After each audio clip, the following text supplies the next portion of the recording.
The next item of business is item 6, discussion. Item A, city staff discussion. All right, the first one we have is September 15th. Who would like to be on the Architectural Review Committee? Commissioner Biasotti, Commissioner Chase, and Commissioner Marshall. Perfect. All right, the second one is I'll just kind of go over a few, some development activity that we have in San Bruno right now. The first is an update on, you may remember a couple cell sites that were approved at the Planning Commission level.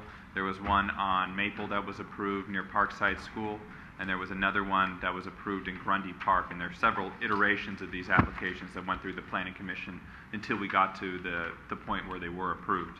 Well, we'll start with the Maple one. The Maple one was going through the process, and there ended up being a neighborhood protest about this. Someone who had not received the notice because they were renting, but they rented a home right near the one on Maple. And the person contacted T-Mobile as well as contacted the press and had some online petitions about this. It did get some press coverage related to the protests. It ended up that T-Mobile, the city staff, even though it was already approved and the concerns were more health related to cell sites that aren't in our jurisdiction to deny applications or review applications, city staff did make contact with T-Mobile and sat down with them to see if there was any other alternatives. It turned out they were going to have to replace the entire pole because the pole wasn't structurally safe to hold the antenna, which overran their costs for the site, so they ended up scrapping the project. So the project went away for other reasons, but I guess it met the protesters' needs as well. The site on Grundy, that one was approved by the Planning Commission, is now undergoing structural review by our building division, so that should go forward soon and be constructed soon. Regarding some updates on large development, I think one that was before the Planning Commission on a couple occasions, the Cedar Grove project on the corner of Pepper and Cedar, 599 Cedar. It was the former Peninsula Christian Fellowship Church site that burnt down in 2002. 14 single-family homes. It's originally by a small developer that the church worked with that got approved. Lennar Development, which is I think the nation's first or second largest developer, purchased the site about a year ago. Got approved by the Planning Commission several months ago, I believe in April, to make some changes and new designs. They've sort of broken ground. They've started removing some of the trees that were up there that are necessary to build the homes, and they're aiming to start construction on their model homes sometime this year. So that one is going forward. It's also now known as Cedar Mills, not Cedar Grove, because I guess there was a copyright claim on the Cedar Grove project. So they took up the Mills name from the nearby subdivision and incorporated it with the Cedar name. So it's known as the Cedar Mills subdivision now.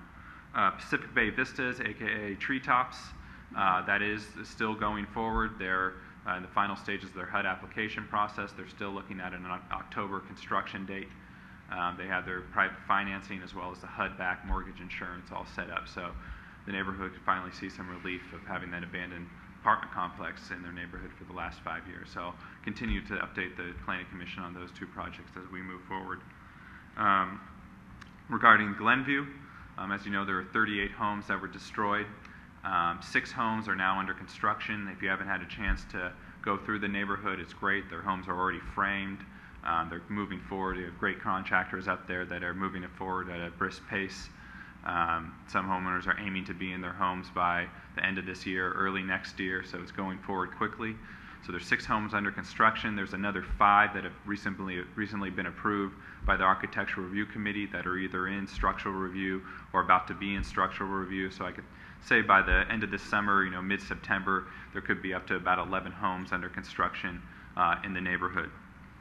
There's another 13 homes that are in a pre-application review process that are in design with an architect, and there's another 14 that are either that are to be determined. Either thinking about selling to PG&E or in a situation where they haven't yet decided if they're moving forward or not. There's been 6 homes that have closed escrow with PG&E. 3 of those homes were of the destroyed lots. 2 of those homes were yellow tagged lots, and another home was of a green tagged one. So those are owned by PG&E at this point. For the yellow tag ones, we've asked them to proceed with fixing up those homes as soon as possible so they don't continue to be a blight on the neighborhood. So they are, one of those homes is under construction, doing some repairs, and the other one should be under construction soon. The 3 other homes that they own, which are destroyed lots, that's something that we'll continue discussions with them and outreach to the neighborhood to see what type of construction they'd like to see on those lots as PG&E acquires them. Of the 17 yellow tag lots, 4 have been, all the construction is completely done, so people are living within those right now. There's another 10 that are under repairs right now, so people should be able to live within those homes soon. And there's 3 that are either in design or construction should begin soon. So that's kind of an update overall of what's going on. You know, where inspectors are up there on a day-to-day basis. Our planners are speaking to the homeowners on a day-to-day basis. So it's still something that we're involved with, you know, and it's great to see that the neighborhood is moving forward. And there also will be one-year memorials on September 9th and as well as on September 11th. And more details about that will be made available to the public as we proceed. So I could take any questions about any of those topics. Commissioner Marshall. Quick question on the Parkside School. I mean, I knew they were going to remodel the school, but like one of the other commissioners told me about to drive by there the other day, and I saw a 2 or 3 story structure going up there. Was the city giving courtesy of plans and? Or is that just bypass us completely? Yeah, I mean, we had one meeting with the contractor, you know, as they were finalizing the design. There was some neighborhood outreach that they had independently, but I guess fortunately or unfortunately, depending on what your view is, they're under the jurisdiction of the state department, the state architect's department, and not under the local zoning authority. But so they basically get to proceed on their own. But different structures like the post office years ago and different, the Caltrain, I mean, they're all in the same jurisdiction, but they have the courtesy of the police. Correct. It's a little bit different for school buildings. School buildings kind of follow within their own certain category. So, yeah, but I know they did have some neighborhood outreach. I can't judge, you know, how well that neighborhood outreach was undertaken because I wasn't involved with it. But yeah, there is a big structure going up. There were trees removed. There's, you know, some traffic related construction vehicles, and I know they were under a tight time schedule as well because they wanted to get it completed before the school year began. Well, another thing was that one cell tower, one of the options was to locate somewhere on the school property, which they say would be too expensive because we have to, you know, do too much work at the school. Well, when they're building a brand new school, it would be probably pretty easy. Yeah, I don't know all the details of you know what went into their construction bidding. Through the chair. Commissioner Chase. I happen to live right across the street from Parkside. Lucky me. They had the outreach, and it was okay. A lot of the neighbors did attend, but the scope of the work that is actually occurring right now is a little bit more than I think what we all pretty much expected. When suddenly there's a 2-story steel erected building like just staring you in the face, you go, wait a minute, I don't really recall that at all. But you're right, they have their own, you know, their own agenda, and they have their own way of getting through it. And you know, it's going to be nice. The school's going to be, you know, I'm sure it'll look nice, but it's a monster. And it's a monster that looks right down on you. But anyway, that's it. Thank you. Any other commission comments or questions? Commissioner Are Biasotti. you familiar with the Energy Upgrade California program?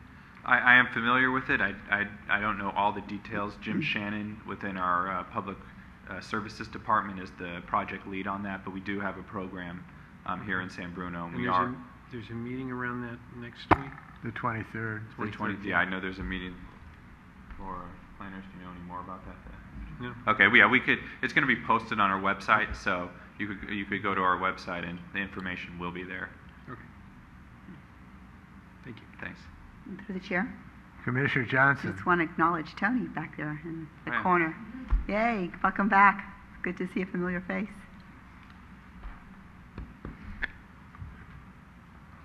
On the T-Mobile application that was protested by a neighbor who didn't know about it, does that mean in order to cover people like instances like that, you have to notify all the legal owners plus send a copy to each resident? Correct. I mean, the way to really catch everyone is you would send a letter to occupant, basically, and Right, then send a that's letter right. to. So Exactly. I mean, there is a way that we could probably do it within our database, so it doesn't do it. You know, there's not redundant notices sent out to people. But yeah, that would be the way that we do it, catch-all, and we do that in certain circumstances. We just didn't in this circumstance. And Murphy's Law held, when you don't follow that, Yeah. then you get a major protest. Yeah. Okay. Thank you very much.